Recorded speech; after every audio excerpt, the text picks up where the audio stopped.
ಆತ್ಮೀಯ ವಿದ್ಯಾರ್ಥಿಗಳೇ, S S L C ಪರೀಕ್ಷೆ 2ರ ಫಲಿತಾಂಶ ಅನ್ನೋದು ದಿನೇ ದಿನೇ ತುಂಬಾ ಲೇಟ್ ಆಗ್ತಾಯಿದೆ.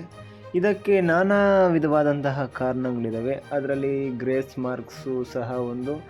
ಸೊ ಈಗಾಗಲೇ ಪಾಸ್ ಆಗಿರ್ತಕ್ಕಂಥ ವಿದ್ಯಾರ್ಥಿಗಳು ತಮ್ಮ ಒಂದು ಅಂಕಗಳನ್ನು ಇನ್ನೂ ಹೆಚ್ಚಿಗೆ ಪಡಿಬೇಕಂತೇಳಿ ಮತ್ತೆ ಎಕ್ಸಾಮ್ಸ್ ಅನ್ನೋದು ಬರೆದವ್ರೆ. ಸೊ ಇವೆಲ್ಲ ಮಾರ್ಕ್ಸ್ನ ಟ್ಯಾಲಿ ಮಾಡಲಿಕ್ಕೆ ತುಂಬಾ ಟೈಮ್ ಅನ್ನೋದು ತಗೊಂತವ್ರೆ.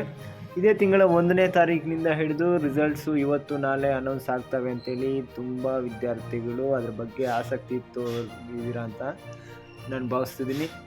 ಈಗಲೂ ಅಷ್ಟೇ ರಿಸಲ್ಟ್ನ ಬಗ್ಗೆ ಯಾವುದೇ ವಿಧವಾದಂತಹ ಒಂದು ಇಲಾಖೆಯ ಅಫಿಷಿಯಲ್ ವೆಬ್ಸೈಟಿಂದ ಯಾವುದೇ ರೀತಿಯಾದಂತಹ ಮಾಹಿತಿ ಅನ್ನೋದು ಇದುವರೆಗೂ ಸಹ ಬಿಟ್ಟಿಲ್ಲ. ಆದರೂ ಸಹ ಈ ಒಂದು 2-3 ದಿನಗಳ ಒಳಗಡೆ ರಿಸಲ್ಟ್ಸ್ ಬರ್ಬೋದು ಎಂಬತಕ್ಕಂತಹ ಒಂದು ಮಾಹಿತಿ ಅನ್ನೋದು ಇದೆ. ಸೊ ಅದಕ್ಕೋಸ್ಕರ ಹೇಳ್ತಿದ್ದೀನಿ, ರಿಸಲ್ಟ್ಸ್ನ ಬಗ್ಗೆ ಯಾವುದೇ ರೀತಿಯಾದಂಥ ತಲೆ ಕೆಡಿಸ್ಕೊಳ್ಳೋ ಅವಶ್ಯಕತೆ ಇಲ್ಲ. ಇವತ್ತು ನಾಳೆ ಅಂತೇಳಿ ಹುಡ್ಕೋದು ಎಲ್ಲ ವೆಬ್ಸೈಟ್ನ ಪಕ್ಕ ಅನೌನ್ಸ್ ಆಗೇ ಆಗುತ್ತೆ ಇನ್ನೂ ಒಂದು 2-3 ಡೇಸ್ ಒಳಗಡೆ. ಸೊ ಅದಕ್ಕೋಸ್ಕರ ನೀವು ನೆಮ್ಮದಿಯಾಗಿ ನಿಶ್ಚಿಂತೆಯಿಂದ ಇರಿ. ಇನ್ನು ಒನ್ ಸಬ್ಜೆಕ್ಟು ಇನ್ ಕೇಸು 2-3 ಮಾರ್ಕ್ಸಲ್ಲಿ ಡಿಫ್ರೆನ್ಸ್ ಏನಾದರೂ ಬಂದರೆ ಅವರಂತೂ ಪಕ್ಕ ಪಾಸ್ ಆಗ್ತೀರಾ ಅಂತ ನಾನು ಹೇಳಲಿಕ್ಕೆ ಇಷ್ಟಪಡ್ತಿದ್ದೀನಿ. ಯಾಕಂತಂದರೆ ಎಲ್ಲ ಸಬ್ಜೆಕ್ಟ್ ಪಾಸಾಗಿ ಕೇವಲ ಒಂದು ಸಬ್ಜೆಕ್ಟಲ್ಲಿ ಇನ್ ಕೇಸು 1 or 2 ಮಾರ್ಕ್ಸ್ ಏನಾದರೂ ರಿಸಲ್ಟ್ಸ್ ಅನ್ನೋದು ಪಕ್ಕ 12ನೇ ತಾರೀಕಿನ ಒಳಗಡೆ ಅನೌನ್ಸ್ ಆಗೋದು 99% ನಿಜನೇ.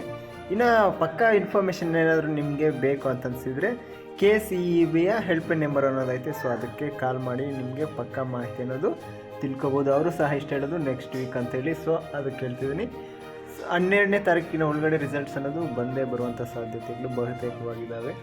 ಅದಕ್ಕೋಸ್ಕರ ಎಲ್ರಿಗೂ ಒಳ್ಳೆಯದಾಗಲಿ, ಎಲ್ಲರೂ ಪಾಸ್ ಆಗಲಿ ಅಂತೇಳಿ ನಾನು ಮನಸ್ಫೂರ್ತಿಯಾಗಿ ಆಶಿಸ್ತಿದ್ದೀನಿ. ಸೊ ವಿದ್ಯಾರ್ಥಿಗಳೇ, ರಿಸಲ್ಟ್ಸ್ ಬಂದ ತಕ್ಷಣ ಯಾರು ಸಹ ಸಮಯನ ತುಂಬ ವೇಸ್ಟ್ ಮಾಡಲಿಕ್ಕೆ ಹೋಗಬೇಡಿ. ಯಾಕಂದರೆ ಈಗಾಗಲೇ ಎಲ್ಲ ಕಾಲೇಜಲ್ಲೂ ಸಿಲೆಬಸ್ ಅನ್ನೋದು ಶುರು ಮಾಡಿಬಿಟ್ಟಾರೆ. ನೀವು ಯಾವ ಕೋರ್ಸ್ಗೆ ಜಾಯ್ನ್ ಆಗಬೇಕು ಅಂತ ಅದು ನಿಮ್ಮಿಷ್ಟ.